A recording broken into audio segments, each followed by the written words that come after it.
أعوذ بالله من الشيطان الرجيم بسم الله الرحمن الرحيم الحمد لله رب العالمين والعاقبة المتقين والصلاة والسلام على أشرف الأنبياء المرسلين وعلى آله وأصحابه أجمعين رب اشرح لي صدري ويسر لي أمري واحلل عقدة من لساني يفقهوا قولي أما بعد. Beloved brothers and sisters, Assalamu alaikum wa rahmatullahi wa barakatuh.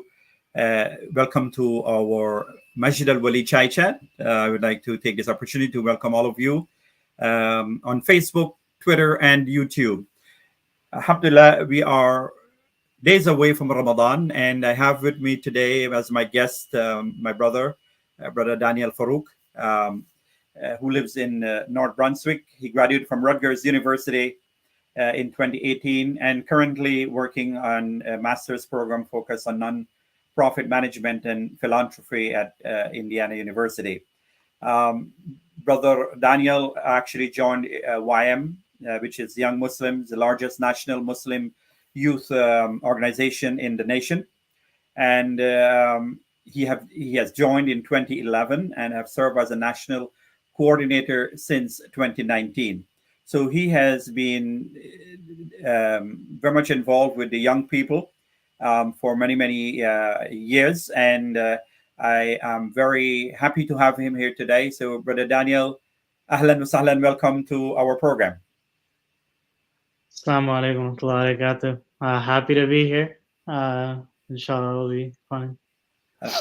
Alhamdulillah. So, you're coming from a background really with YM, which is the young Muslims, and I want us to really focus on our young people today. And as Ramadan is coming, also we want to give it a kind of a Ramadan spin, and to see how much more we can get the young people involvement in the community throughout different societies, different communities, in particular in New Jersey and elsewhere. So, from your experience, how and what we can do really to get some of our young people more involved in terms of encouragement for them in the community? Yeah, sure. I think so. This is it sounds like a very simple question, but I have found it to be very multifaceted, sometimes a little bit complicated with a lot of different moving parts. So part of the issue is bringing youth to the masjid. Part of the issue is, quote unquote, keeping them at the masjid. And another part of the issue is allowing them to grow and really own it, right? So there's a lot of different parts to that puzzle. And I think there's a lot of different key players that need to be involved, including parents, Muslim community, religious leaders, scholars, as well as youth themselves. So I think number one, you mentioned Ramadan is coming, and inshallah, this will be the first time in some time now where it'll probably be as open as it can be, at least more open than we've seen in the past 2-3 years, where you'll most likely be finding more people at the masjid. I know from my experience in YM Young Muslims, Ramadan is a really good recruitment opportunity, actually. When I say recruitment, I just mean that is a time where youth may end up being at the masjid anyway, compared to other times of the year. So you may find them in those spaces compared to, throughout the rest of the year, maybe there's nothing that's drawing them, but maybe they'll come for iftar, maybe they'll come for tarawih, maybe they'll come for isha, fajr. It's a time for all of us when we come close to the masjid. So I guess the first point to consider is how welcoming are our Muslim communities, our masajid. We did a survey, actually. It's been about a year and a half since we did it, but it was very interesting. Young Muslims, we did a survey of over 500, nearly 550 youth across the country. 23 different states participated. And one of the questions that we asked them is, what's your feeling when you walk into the Muslim community? And around 70% actually said that they felt judged. They felt that wasn't their place for whatever reason, right? And whether they should have felt that way or not, or maybe they need to develop thicker skin, most likely, probably, but the fact is that that's what they felt, right? And so I think that's where it starts. If you're So basically, sorry for that. Basically, is when they enter into this masjid space, they want to feel a sense of what we call a sense of belonging, right, a sense of being part of, a sense of respect, a sense of being catered for. And so, if this is lacking, I think in many societies, in many cases, in many communities, youths will kind of back off because they, youths are generally very sensitive too, right? I mean, and I want to address them also is that I don't think young people should be extra sensitive. At the same time, from the community perspective, they should create a safe space, a non-judgmental environment where they can come, they can be part of, and so you can able to drag them in by giving them some responsibilities and giving them some space and trust where they can feel confident really um, to be there. yeah, absolutely. And I think you really hit it on the head. One of the I guess renowned experts in strategic planning that I know of, Brother Rafiq Beacon. He helps many nonprofit organizations with their strategic planning. When he was asked about what about the youth, how are we going to bring the youth? He mentioned something really profound, interesting, very similar to what you were saying, in the Mm. sense of youth just need something bigger than themselves, especially after a certain age. Usually, I would argue, from at least from what I've seen and what others have seen, usually around the end of middle school age, when they're getting a little bit more independent, when they're going into high school, they're getting a little bit more independent, but they're not independent just yet. Um, this is also the age, you know, it doesn't work anymore that, my parent told me to, or this person told me to, or that person told me to, right? They start developing this independent thought a little bit, or rebelliousness, you could say. So for that group, right, that's going into high school, whatever, around that age, it is so important to help them find something, especially within the confines of Deen, within Islam, Yeah, that allows them to think beyond just themselves. And the reason why it's important at that age in particular is because if you wait too long, now society brings in these other factors, right? As you get older, as I'm facing right now, is you have other responsibilities, right? You get married, you get work, you said you're going through school, college, all these things. It will push you towards worrying about your future career, your future like support for your family, as it should. But if you are not able to instill that sense of purpose beyond just myself within Islam at an earlier age, you may not be able to later, because later you have other responsibilities now that you got to take care of. You have to take care of this situation, that situation. You got to make sure you're providing things like that. So it's very important, as you said, that um, to create a sense of belonging, that sense of, yes, the no judgment, but also allow them to be proud of their deen, because you see that other youth, for example, are also doing this. They're also on the same path as you. And so I guess that leads me to what I think is very important. You also touched on this a little bit, is how much we are valuing our youth. um, just like any other group, we need to value our elders. We need to value our sisters. We need to value our brothers, but also our youth. yeah, And this really takes me to what we talk about. I think we could talk about this a lot more, about responsibility and what that looks like. And responsibility being more than just, here's a task, you need to get this done by this time, but giving them the feeling of ownership, feeling right, that this is your project. At the end of the day, if you don't do it, it's your decision, right? We'll mentor you, we'll guide you, but allowing them to feel first the sense of belonging. I think the identity, it needs to be established, and then push them in ways that helps them grow, allows them to take some ownership. So I think those are some areas for sure that are very important if you want long-term investment in right. youth growing. The other thing too, Brother Daniel, is that I think the masjid should be each masjid should be a judgment-free zone. We should not be judging people. Um, and I think a lot of times we become very judgmental. We look how the person dress, or a person may has a person we don't know. A person may, in the early life they may have a tattoo. They become Muslim, they change their way. So when you see these things on people in the masjid, there kind of triggers something in the brain that, such and such a person probably is not a committed Muslim, or things like that. I think we need to stay far from that. One, judgment free, and two, the other thing, as we pointed out, responsibility. Give responsibility, trust them, because I could recall, right, as a young man, right, growing up many years ago.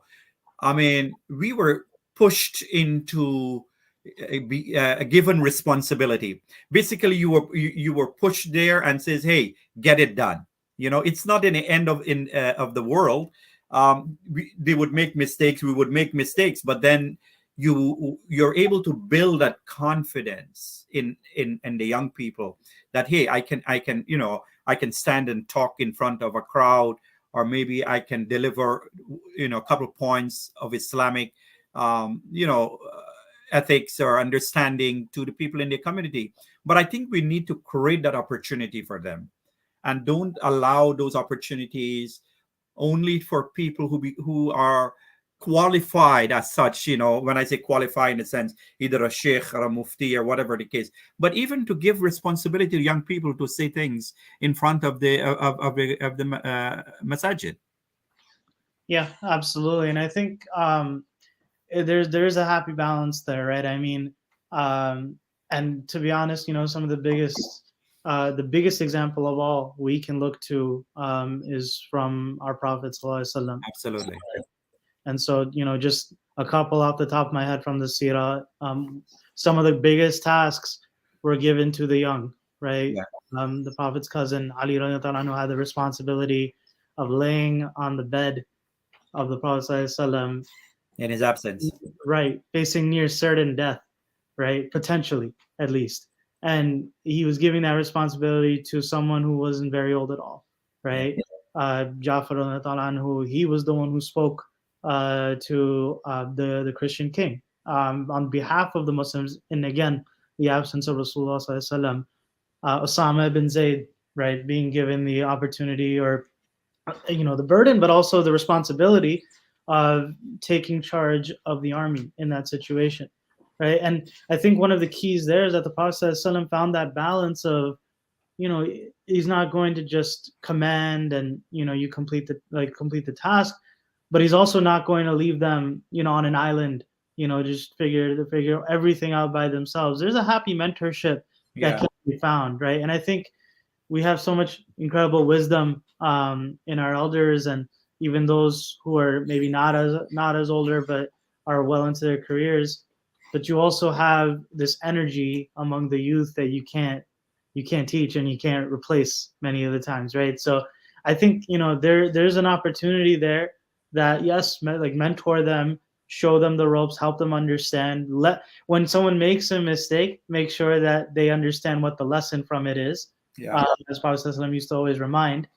But then exactly what you're saying, right? And from a young age, my teacher, who passed away, Maulana Yusuf Aslahi, he was very big on. He would tell me this all the time, is to that we need to. He said a few things. We need unity. He said that we need to support our women, but then he also said we need to promote our youth.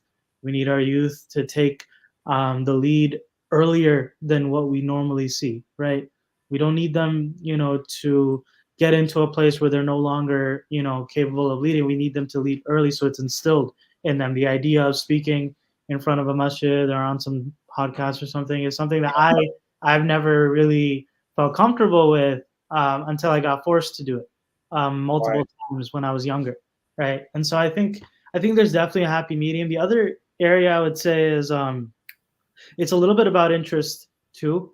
And you will find that brothers and sisters of, especially young are able to do incredible things when they feel that intrinsic motivation to do it. And usually you will find that if you're able to identify what their strengths are, what their weaknesses are, what their interests are. You know, you can make something as random as basketball and turn it into a, you know, Muslim sports tournament and a dawah opportunity if you want to, right? And I think that's what our brothers need and sisters need, especially the youth, is the confidence, the definitely a little bit of a push to get them in that avenue or get them in that area, but a little bit of confidence that, you know, I think you can do it, and then push them towards it, inshallah. Yeah. So, I mean, look, I mean, when we're talking about young people and we're talking about the seerah, right? As you have pointed out that, of course, when we look at the Sahaba, whenever we talk about Sahaba, many people have in mind that they are people, you know, they are old men with gray beard. The majority of the Sahaba or the companion of the Prophet were people between 25 and 30 years old, majority, right? Probably 32, 25 to 32. Even in the initial stage of the development of Medina, right? They were the young people when the Prophet ﷺ met the six young men, right, in Mecca, who came from Medina to perform what we call the, you know, they came for Hajj. In those days, they were, you know, they were still Hajj, but it's the pagan Hajj. And the Prophet saw these young people, and so the Prophet used to go out and reach people and talk to them about Islam, you know, in a very discreet way. And six of these young men, you know, are the first set of people that he met and started to talk to about Islam. And these very young people went back to Medina, right, with Mus'ab radiallahu anh, and they have, you know, it is said that within a year, Islam reached every home in Medina, right? And this was done by young people. So the Prophet pushed and gave that kind of responsibility to young people, not only for them to do physical work, right? Because a lot of times we want them to move chairs, move tables, clean the masjid, but they can go and do much more than that, beyond that, right? All of that can be done, but at the same time, they should not only be relegated to that kind of task and responsibility. Yeah, I couldn't agree more. It's very interesting. A couple of my brothers, they're part of a couple of the brothers from Waya Muslims that I know. They actually went up to, I believe, the Boston area this past weekend for dawah. Right, it was just a dawah road trip, and like I know in the past, you know, if you know how a dawah table usually works, there's usually, you know, Yeah. stand there, hold a brochure, and try to start up a conversation. That's valuable work.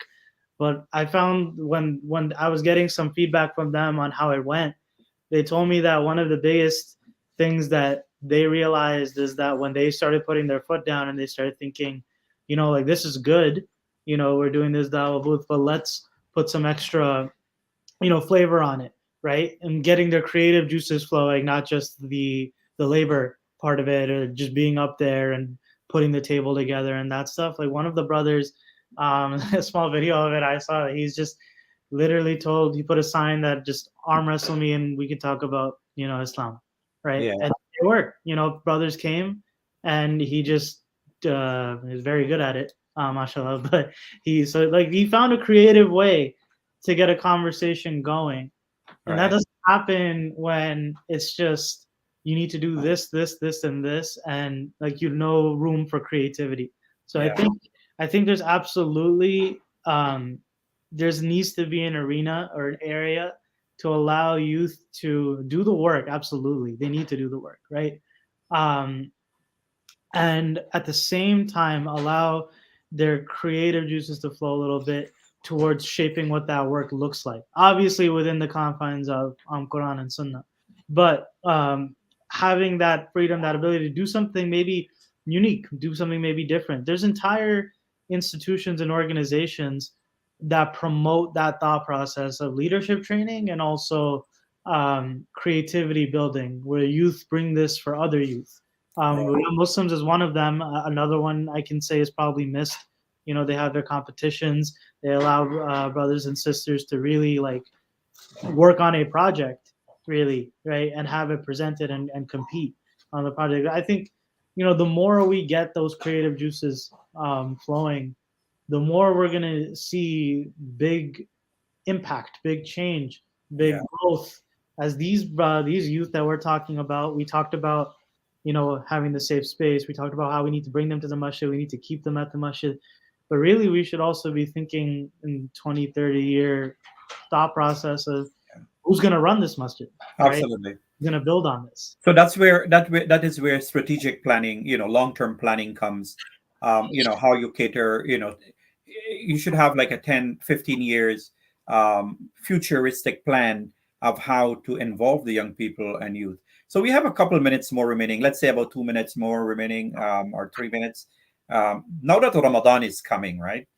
I want us to just focus like Ramadan and the young people. And I think I want to, look straight into this camera and tell our young people in Ramadan, go to the authorities of the masjid and say, hey, I am available. I have the time. I can volunteer to do this. At the same time, you want the youth also to be outgoing and and upfront, and to show the kind of responsibility that no one can deny. And I think basically if they do that, they would put adults on the spot, basically, right? Because they have no choice. We have to get them involved, because we have to we have to get our young people. And I always say that if I go to a community and I don't see young people, I would say that that community doesn't have a great future, because future are with young people, right? Right. And it's important that this should be given. So what are your thoughts on that? Yeah. The in a lot of ways you were saying without youth there's no future. Your point even suggested that without youth there's not really a present, because if they don't step up, if they don't let the people know that they're willing to do this, of course that's what's going to happen. I think, yeah, we spent a lot of time talking about how we need to make it more inviting, but at the same time you're right. I think there also needs to be a little bit of that passion, that desire, Yeah. that like push from the youth themselves, right? And Yes. it needs to go hand in hand. I think one of the things that I've found is very interesting, and I brought it up a little bit earlier, but when you're so focused on your career, and you're focused on building up your wealth and your responsibility to your family, and all of these responsibilities are 100% necessary. But one of the things that needs to be necessary, that is something that's an obligation upon us as well, is to do this work for Allah subhanahu wa ta'ala, right? And that's why I was saying from the beginning is that needs to be instilled as early as possible within our youth.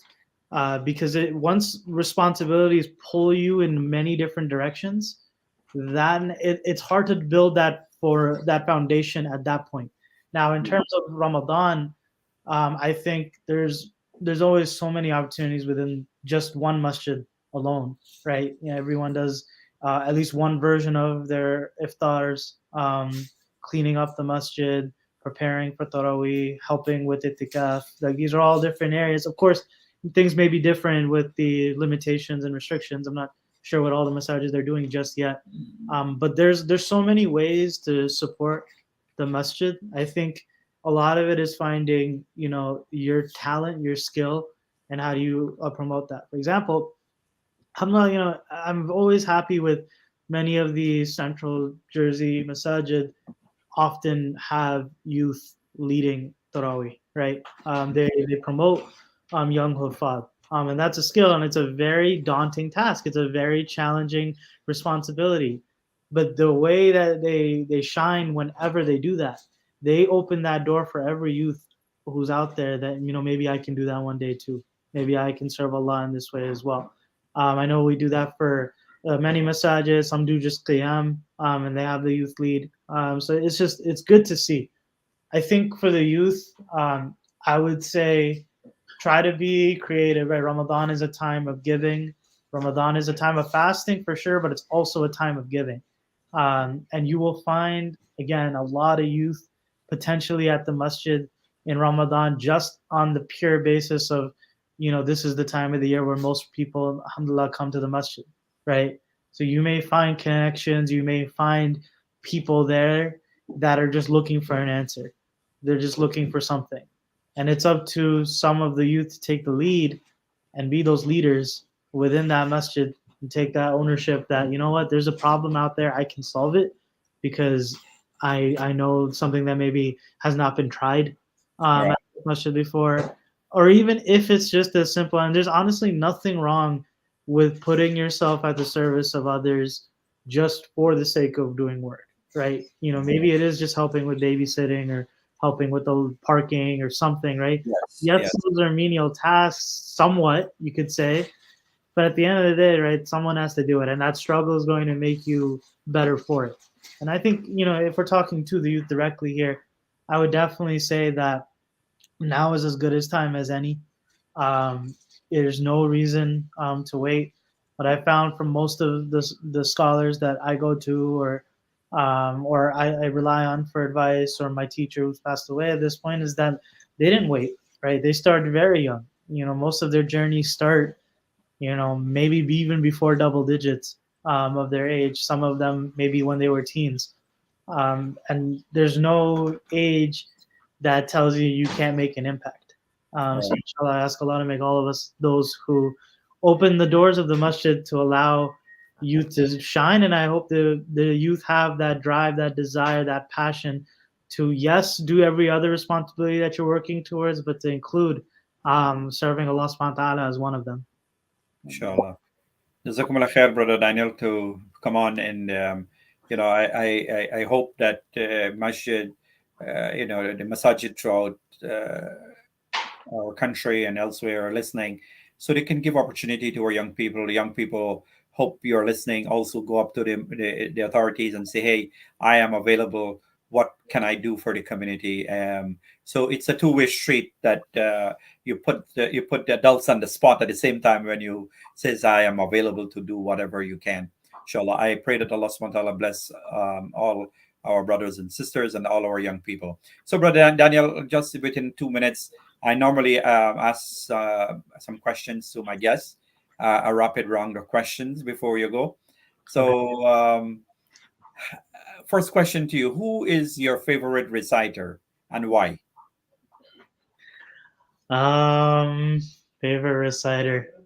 He's actually a friend of mine. Okay, Uh, and the reason why he's not a big sheikh or anything, but the reason why he is because I've just been listening to him from as young as I could be. So I just got used to it, and it's the recitation I try to emulate the most. mashallah, mashallah.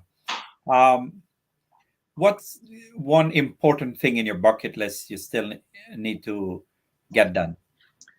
I think definitely I want to get my master's finished, and I want to one day either be a part of a large nonprofit or start one. I have yet to decide what for exactly. Perhaps around youth development, but we'll see, inshallah. Inshallah. Final question: if Allah blessed you with unlimited financial resources, would you do with it? I would make sure that my family and general responsibilities are taken care of so that I can keep doing the work that I really want to do, which is usually volunteer work. MashaAllah. Jazakumullah khair, Bro Daniel. Pleasure having you. Inshallah, I give an open invitation. You're available in Ramadan. Come by. We be having a lot of programs in Ramadan. Inshallah. Inshallah, we're having a huge program this weekend, this Saturday for family. It's a welcome Ramadan and also a Quran night.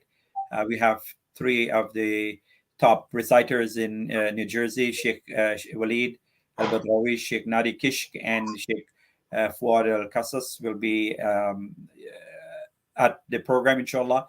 It's starting this Saturday, 26th, 5:30 p.m. sharp, inshallah. I would invite everyone to be part of this. Bring your family, make it a family event. Try to get into the Ramadan zone, Ramadan spirit. the Ramadan vibes. Inshallah, this program will try to do that. So if you have time, please come by, and also in Ramadan, an open invitation to visit us in the night. Jazakumullah khair for coming on. To all our brothers and sisters, thank you very much for joining us. I pray that Allah bless you and your family until next week. Assalamu alaikum wa rahmatullahi wa barakatuh. Wa alaikum assalam.